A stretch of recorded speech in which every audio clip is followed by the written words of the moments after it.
Thank you for joining us for 3-Minute Insights, where we discuss issues of importance to retail suppliers in 3 minutes or less. Our guest today is Heather Reid, Walton's Director of Education Canada and Accounting Insights, and we are discussing high radius. Heather, welcome. Thanks for having me, Lainey. What is high radius and why would a Walmart supplier use it? iRadius is Walmart's third-party cloud-based portal that they use to invoice suppliers. And so it's anytime they need to invoice you for additional things like co-ops, deals, on time and full charges, the supplier called the Excellent program, anytime they need to collect additional funds from you. And it's also used by other retailers. So it's just not Walmart that uses high radius. It's used by other retailers to collect funds from their suppliers as well. All right.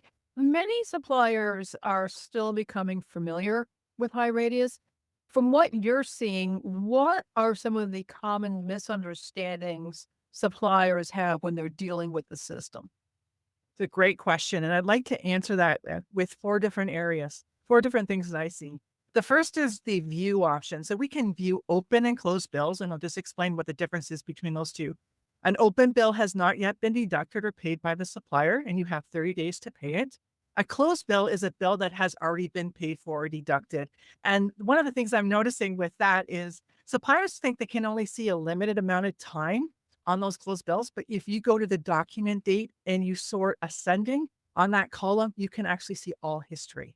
The other one would be additional documentation. So if you get your invoice and you look at it, it'll give you directions on what the invoice is about, but sometimes we need a little bit more. And with that, we can actually go into and create a dispute with a high radius and ask for additional support documentation, and they'll send that to you. The other part would be submitting disputes. We can submit disputes on things Mhm. that maybe we were incorrectly charged for. My recommendation here is make sure you provide as much backup documentation as possible. That could be an email, that could be a conversation, that could be agreements that have happened through those different emails.